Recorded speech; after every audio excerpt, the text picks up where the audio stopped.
ভিডিওর থাম্বনেল দেখে তো বুঝেই গেছে আজকের এই ভিডিওর টপিক কি। হ্যাঁ, ঠিকই ধরেছে। আজকে আমি কথা বলবো Vivo X200 FE এই ফোনটির ব্যাপারে।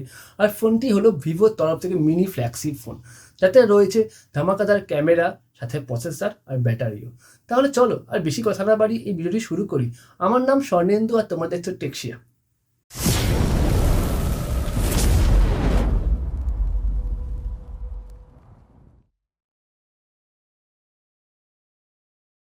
এখন তো অনেক ফোনই আছে যারা বক্সের চার্জার প্রোভাইড করে না, কিন্তু ভিভো তাদের ফোনে আউট অফ দ্য বক্স একটি চার্জার বা অ্যাডাপ্টার সাথে ব্যাক কেস প্রোভাইড করছে। এটি খুবই ভালো। ফোন লঞ্চ করার পর তাদের ব্যাক কভার খোলার জন্য মার্কেটে ঘোরাঘুরি করতে হবে না। প্রথমেই বক্স থেকে ফোনটি বার করে তোমরা বুঝতে পারবে না এই ফোনে কত এমএএইচ ব্যাটারি আছে। হ্যাঁ, বলে দিই, এই ফোনে কিন্তু 6500 এমএএইচ ব্যাটারি থাকা সত্ত্বেও এই ফোনের ওয়েট খুবই হালকা। এই ফোনটি মাত্র 186 গ্রাম ওয়েট, আর ফোনটির থিকনেস হলো 7.9 মিলিমিটার। এরকম পাতলা ফোনেও কিন্তু 6500 এমএএইচের একটি ব্যাটারি রয়েছে। আর আগেই বললাম তোমরা ফোনে 90 ওয়াটের একটি চার্জার পাবে। মোটামুটি 30 to 45 মিনিটসের মধ্যে এই ফোনটিকে ফুল চার্জ করে দিতে পারবে। যাই হোক, এই ফোনের ডিসপ্লে হিসাবে পেয়ে যাবে 6.31 ইঞ্চির একটি LTPO AMOLED, যেটিতে 1 বিলিয়ন কালার সাপোর্ট করে। আর এটি একটি 120 হার্জ রিফ্রেশ রেটের ডিসপ্লে। সাথে এই ফোনে HDR10+ ও 5000 নিটসের পিক ব্রাইটনেসের সাপোর্ট পাবে। এই ফোনের সবচেয়ে বড় ব্যাপার হলো এখানে সিমেট্রিক্যাল বেজেল দেওয়া রয়েছে। আর বেজেলের পরিমাণ অনেকটাই কম, তা সত্ত্বেও এখানে সিমেট্রিক্যাল বেজেল হওয়ার কারণে একটি ফ্ল্যাগশিপ ফিল তোমরা পাবে। আর ফোনের ফ্রেম হিসাবে দেওয়া রয়েছে অ্যালুমিনিয়াম ফ্রেম, যার মাধ্যমে ফোনটি গ্রিপে অনেকটাই বেশি কমফর্ট ফিল হবে।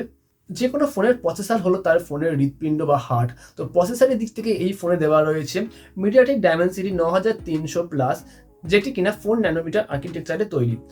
Out of the box OS হিসাবে এই ফোনে পেয়ে যাবে অ্যান্ড্রয়েড 15 ও ফানটাচ ওএস 15। আর কোম্পানি বলছে এখানে 4 ইয়ার্সে অ্যান্ড্রয়েড আপডেট দেবে আর 5 ইয়ার্সে সিকিউরিটি আপডেট। ক্যামেরা হিসাবে ভিভো অল টাইম ফ্ল্যাগশিপ লেভেলে কাজ করে, কারণ ক্যামেরার দিক থেকে ভিভোর কোনো কথা হবে না। তাদের ক্যামেরার পিকচার অনেক বেশি ভালো হয় নর্মাল ফোনের থেকে। আর এই ফোনে রয়েছে 3টি ক্যামেরা সেট আপ। আর মেন ক্যামেরা হিসাবে রয়েছে এখানে 50 মেগাপিক্সেলের মেন ক্যামেরা, সাথে 50 মেগাপিক্সেল পেরিস্কোপ টেলিফটো ক্যামেরা, যেটিতে অপটিক্যালি 3x জুম করা যাবে, আর 8 মেগাপিক্সেলের একটি আলট্রা ওয়াইড। এই ফোন দিয়ে একবার ছবি তোলার পর বুঝতে পারবে না কোনটা DSLR দিয়ে তোলা ছবি আর কোনটা Vivo X200 FE দিয়ে তোলা ছবি। তো ক্যামেরার দিক থেকে এই ভিভো অসাধারণ কাজ করেছে। ফ্রন্টে রয়েছে একটি 50 মেগাপিক্সেলের সেলফি ক্যামেরা। যেহেতু ব্যাক সাইডে এত পাওয়ারফুল 50 মেগাপিক্সেলের ক্যামেরা রয়েছে আর এদের সেন্সারও অনেক বেশি ভালো হয়, সেই কারণে এই ব্যাক ক্যামেরা দিয়ে তোমরা 4K-তে 30 FPS ও 4K-তে 60 FPS এর রেকর্ডিং করতে পারবে। আর 1080p-তে তোমরা 30 FPS, 60 FPS এবং সর্বোচ্চ 120 FPS পর্যন্ত রেকর্ড করতে পারবে। এই ফোনে ক্যামেরাতে ওআইএস আছে, তার মাধ্যমে ভিডিও করার সময় তোমাদের হাত শেক হলেও কিন্তু ভিডিও একদম স্মুথ এগোবে। আর ওআইএস শুধু ভিডিওগ্রাফিতেই নয়, ওআইএস কিন্তু ফটো তোলার সময় যদি নাইটে একটু শেক হয়ে যায় তখন ফটোটা ব্লারি হয় না, একদম জেনুইন প্রপার পারফেক্ট ফটো ওঠে। তো ওআইএস কিন্তু সব সময় যে কোনো ফোনের জন্য খুব একটি বরদান হয়ে ওঠে। ইআইএস থেকে কিন্তু ওআইএস খুব ভালো কাজ করে, কারণ ইআইএস একটা ডিজিটালি প্রসেস করে, আর ওআইএস যেখানে অপটিক্যালি ইমেজ স্টেবিলাইজ করতে সাহায্য করে।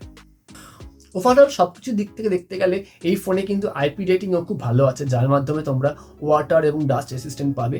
এই ফোনে তোমরা দেখতে পাবে IP68 এবং IP69 সাপোর্ট। এই IP69 সাপোর্ট হওয়ার কারণে ফোনকে মোটামুটি 1.5 থেকে 2 মিটারের মধ্যে ওয়াটার ডিপ তোমরা করতে পারবে।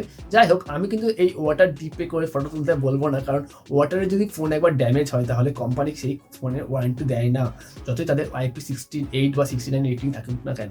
যাই হোক, এইটুকু তোমরা বাঁচিয়ে করবে। হ্যাঁ, বৃষ্টিতে টুকটাক এই ফোন কোনো রকম সমস্যা করবে না, তবে IP68 বা 69-এর মাধ্যমে তোমরা বৃষ্টিতে তো এই ফোন নর্মাল ইউজ করতে পারবেই, কোনো সমস্যা হবে না।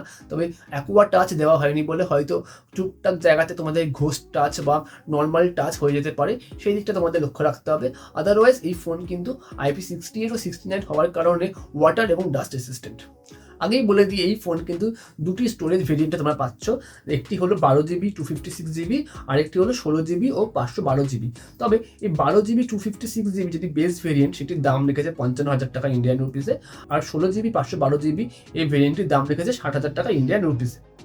স্টোরেজ ভার্সনের দিক থেকে এই ফোনে LPDDR5X এর র্যাম আছে, আর রম বা ইন্টারনাল স্টোরেজ হিসাবে এই ফোনে দেওয়া রয়েছে UFS 3.1।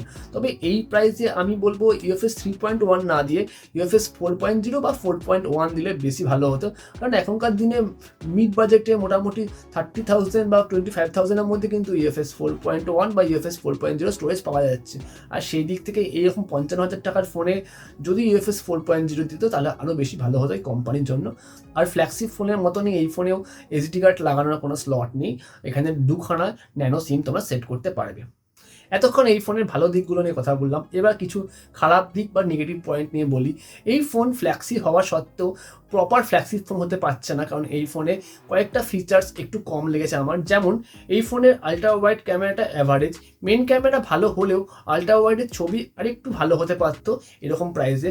আর সেকেন্ড পয়েন্ট হিসাবে USB 2.0, এখানে USBর ভার্সন 3.0 দিলে বেশি ভালো হতো। এক্সটার্নাল মনিটর কানেক্ট করলে আরও বেশি স্মুথ পারফরমেন্স পাওয়া যেত USB 3.0 হলে। আর UFS 3.1 যেটা বললাম, UFS 3.1 স্টোরেজটা এই দামে জাস্টিফাই করছে না, এই দামে UFS 4.0 বা 4.1 দিলে বেশি ভালো হতো। র্যামের দিক থেকে ঠিক আছে LPDDR5X এর র্যাম, কিন্তু স্টোরেজের দিকটা মিনিমাম UFS 4.0 দিলে বেশি ভালো হতো। আর সবচেয়ে বড় কথা, এই ফোনে কোনো ওয়্যারলেস চার্জিংয়ের সিস্টেম নেই, কারণ ফ্ল্যাগশিপ ফোনে কিন্তু ওয়্যারলেস চার্জিংয়ের সিস্টেম থাকে। আমি জানি ওয়্যারলেস চার্জিং অনেকেই ইউজ করেন না, কারণ ওয়্যারলেস চার্জিংয়ে ফোন কিছুটা হিট হয় আর অনেক স্লো চার্জ হয়, সেক্ষেত্রে ওয়্যারলেস চার্জিং অনেকটা ইউজলেস। তাও একটা ওয়্যারলেস চার্জিংয়ের সাপোর্ট থাকলে এই ফোনটাকে প্রপার ফ্ল্যাগশিপ ফোন বলা যেতে পারতো। গ্রেট মাল্টিমিডিয়া এক্সপিরিয়েন্স পাওয়ার জন্য ভিভোর ফোন তো আগাগোড়াই ভালো। আর এই ফোনে কিছু AI ফিচার্সও দেওয়া রয়েছে, কারণ 2025-এ কিন্তু AI চারিদিকে খালি AI শুনছি। তো AI এর দিক থেকে এই ফোনে ক্যামেরার ওপর কয়েকটা ফিচার্স দেওয়া রয়েছে, যেমন এক ক্লিকেই তোমরা এই ফোনের নানা রকম সিনারিতে ছবি তুলতে পারবে, সেটা গ্রীষ্ম হোক, বর্ষা হোক, শীত হোক বা হেমন্ত। 55,000 টাকার ফোন যদি তোমরা এই পুজোর মরশুমে কিছুটা কমে মোটামুটি 50,000 টাকাতে কিনতে পারো, তাহলে এই ফোনটা কিন্তু বেস্ট ভ্যালু ফর মানি হবে। সব দিক থেকে এই ফোনের পারফরমেন্স, ক্যামেরা, আর এর থেকে ক্যামেরা নিয়ে কোনো কথাই বলা যাবে না, কারণ পুরো DSLR লেভেলে ক্যামেরা ছবি দিচ্ছে এই ফোন। সব কিছু দিক থেকে এই ফোন একদম অনবদ্য ফোন বার করেছে Vivo X200 FE। তবে আজকের ভিডিও এতটাই। যদি এই ভিডিওটা ভালো লাগে তাহলে প্লিজ লাইক, শেয়ার আর সাবস্ক্রাইব করতে ভুলো না। আজকের মতন এখানেই, দেখা হবে পরবর্তী কোনো ভিডিওতে। টাটা।